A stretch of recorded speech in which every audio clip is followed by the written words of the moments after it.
my nose look crooked? Feels out of place for some reason. Ow. Just kidding, it's just pasta. Ow! What's up guys, my name is Courtney Budson and this is What's for Din. Today I'm gonna share with you how to make chicken piccata. Now this is a really common dish that a lot of people already make, but I wanted to show you guys how I like to make it. It's a super easy weeknight dinner that packs a lot of flavor without a lot of effort. So without further ado, let's go over the ingredients. Ow! So you're gonna need some olive oil, some chicken, and we'll talk about that in a minute. Lemon juice that's freshly squeezed, a little bit of white wine, some chicken broth, capers that have been rinsed. You want to make sure that you rinse these with some water if they were in a brine because you don't want all that brine in your dish. You're going to need some chopped parsley, some butter, a little bit of flour to dredge the chicken, and some pasta. Now, like I said, that's optional. If you don't want to add pasta, then just totally exclude that. And of course, you're going to need some salt, pepper, and a little bit of cayenne. To me, these are the 3 essential spices. If you don't agree that cayenne should be in the essential spice rack, then we can't be friends. That's just how it has to be. So the first thing you want to do is prepare your chicken breast. Now I'm using the regular boneless, skinless chicken breast, and then I went ahead and sliced them in half. If you can get them already sliced in half from the store, do that, saves you a step. Then I take each half, put it in between some plastic wrap, and lightly pound it until it's about 1/2 inch thick. It doesn't have to be perfect, but the thickness affects the cooking time, so just keep that in mind. Also, if you don't have a meat tenderizer like I do, you can use a butternut squash. It doesn't get any more professional than that. So once you got that done, pretty much everything else is really self-explanatory. We'll head over to the stove and we'll get started. First step you want to do is start getting your pan up to temperature. About medium high is what you're looking for. I have some butter in my pan already, and I'm going to add some olive oil and also get a pot of boiling water ready to go for your pasta. And the next thing we're going to do is dredge the chicken in flour. Before you dredge it, you want to make sure that you season it with salt and pepper on both sides, and of course cayenne.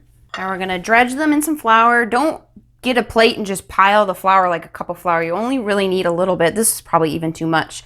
But just dredge it lightly, both sides. Shake off the excess.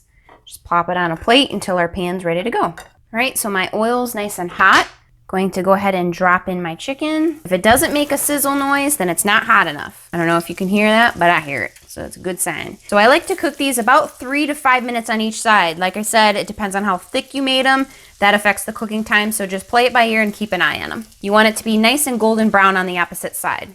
So my chicken's done. If you're a fanatic like me, you can get a thermometer and just make sure the internal temperature is 165 degrees. So we're just gonna take that, set it on a plate, put a lid on it, and just set it aside while we work on the sauce. So now I like to leave all my brown bits and all that juice in the bottom of the pan. You can choose to take it out if you want to, but I just like to leave it in because it's good flavor. So now I'm just gonna add my capers in.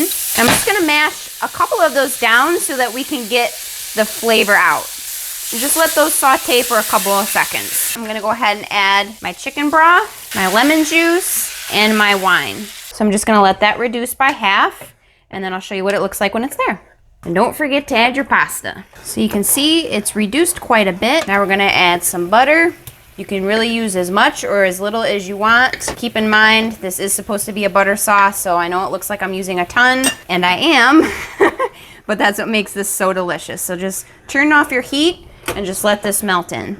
Also, you don't want to forget to add your parsley. And I like to add it right at the end so that they stay nice and green and fresh tasting. Now this is the part that a lot of people will probably tell me I'm wrong. Traditionally, you would stick your chicken right in here and let it simmer for a little bit longer. Personally, I don't like doing that because it makes the crust like soggy. I like sticking the sauce on right at the end, right when I'm about to serve it. And I serve it on the side so that people can use how much or how little they want. So right before I'm ready to serve it, I like to put a little bit of pasta on the bottom, top it with the chicken, and then pour that sauce over the top and just let it drip down onto that pasta.